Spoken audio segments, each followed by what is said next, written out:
Mike Cannon-Brookes, last week on the program we had Christina Figueres, one of the authors of the Paris Agreement, on the program saying that now is Australia's last chance to do anything serious and meaningful about climate change. Is that how you see it? Look, I certainly think we have a great opportunity at the moment to combine the current challenges we have in the economy with our natural strengths as a country and moving towards a decarbonised Australia while getting our economy back on track. I think we can do all three at once, and that's what we're trying to do with the plan. You have this 1 million jobs plan that you've put your weight behind. You also helped fund the organisation that wrote it. How confident are you that the ideas and the proposals that are inside it will be adopted? Extremely confident. Look, we, Beyond Zero Emissions, the group that wrote the report, along with hundreds of scientists, academics, etc., their mission is to look at the technologies we have today and take a very structured approach to actually solving the problem of how to get our economy back on track. And in this case, we looked at how can we create jobs and decarbonise the economy at the same time. It is the best opportunity we have for large-scale job creation in the Australian economy today. And so we've been broadly sharing the plan and trying to get as many people across it and behind it as possible. What's your strategy for getting the government on board with it? That's a key issue. Absolutely. Look, it's going to take government, private industry, all sorts of different sectors to get behind it. There's been a lot of engagement with state and federal governments at all levels to try to broadly share a plan. Again, it's not a partisan plan. It's not tied to any particular industry. It's designed to be very Australia-wide and solve the holistic problem across lots of different industries, all the different states, and work out how we can actually generate jobs and decarbonise the economy at the same time. That's why you see ingredients from housing and social housing creation through renewable energy, through decarbonising our transportation, all with a bent on how can those things generate jobs and structurally move our economy into a better spot with a lower cost of energy, lower cost of household running, transportation, whatever it is. The report is renewable heavy and clean technology. How do you propose, or what do you think the strategy is for getting the current federal government on board with this? I think it's about simple economics. So renewables are the cheapest cost of new energy generation. We have an ageing energy generation fleet that has to change. We also have commitments to decarbonise the country over time. When you put the two together, there should be no other economic solution than renewables. Secondly, we have one of the sunniest and windiest countries in the world.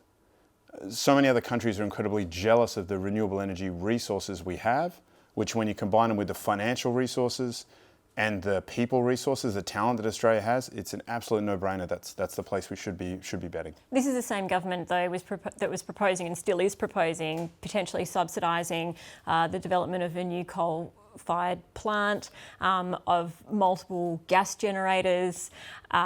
Why do you think why is now the time that economics will rule the decision making? Look, this plan is all about the future.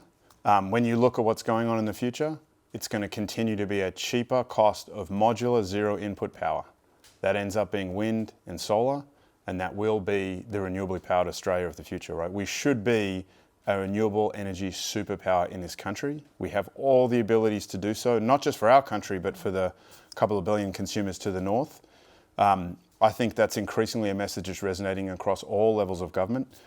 We've seen it, we talked on the way down in the renewable energy zone, policies that New South Wales government has put in place. Minister Mike Cannon have massive interest from private industry in building and supporting those sorts of resources. So I think that's a message that's resonating in all levels of government. Who have you spoken to about this? Who are you briefing, and who is interested in being briefed about this? So I just came from the Governor General's residence. He was lovely in wanting to get briefed about the plan and understand how it was and how it painted a vision for where Australia could be a more optimistic and future-forward nation in the next 10, 20 and 30 years. We've obviously a lot of engagement in Canberra from the BZE crew, as well as state governments in, I believe, almost every state now. Lots of work with industry, the Business Council of Australia, trying to be as broad as we can with the plan to get support from all sectors.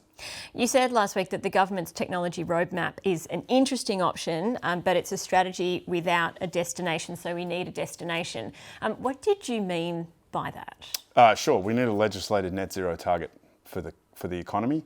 That should be net zero by 2050, if not earlier.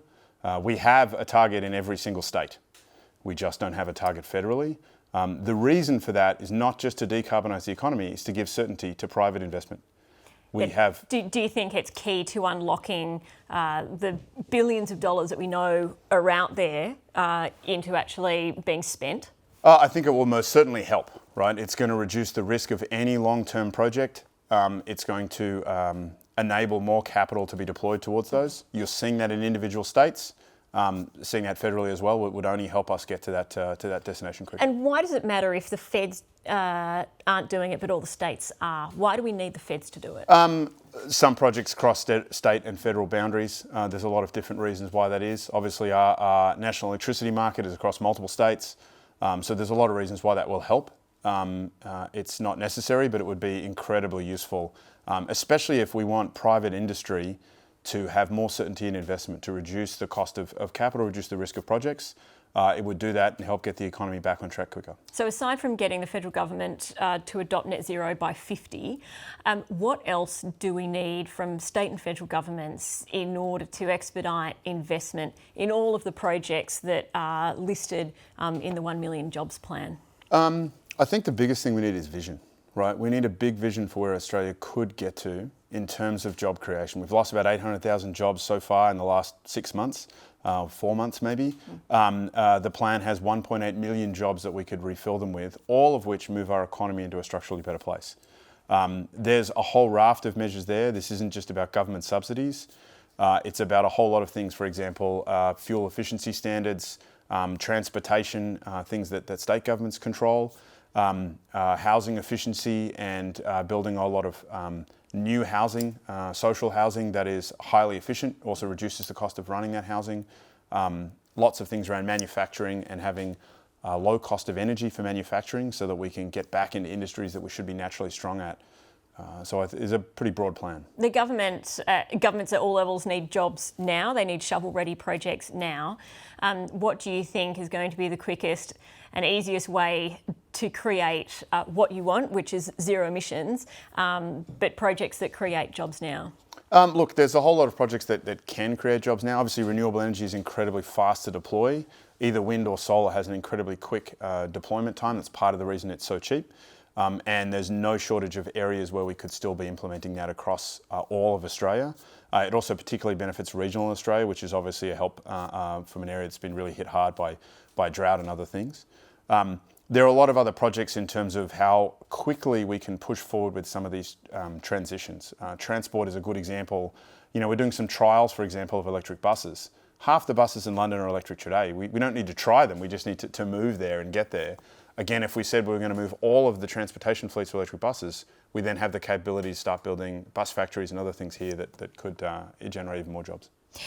You've been pushing for action on climate change and for zero emissions for many years now.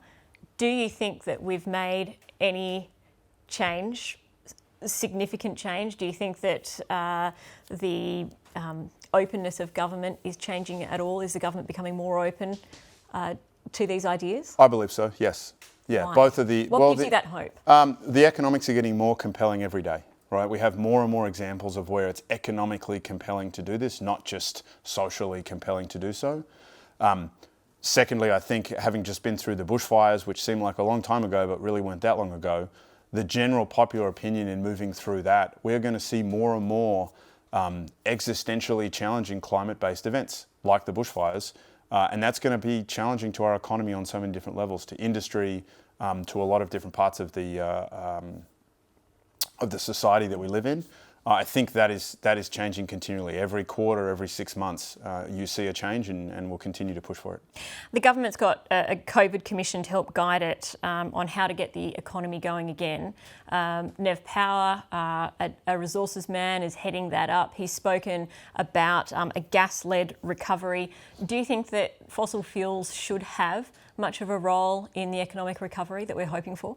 Look, we haven't seen anything actually come out of the Commission yet, so we'll wait to see until they actually ship something to see what they're saying. I would suspect that you don't see a lot of a role for gas coming out of that, just in terms of its economics going forward. Its role in the recovery in terms of large-scale new gas resources, etc., should be minimal. It's not necessary. Mike Cannon-Brookes, thank you so much for your time. Thanks for having me.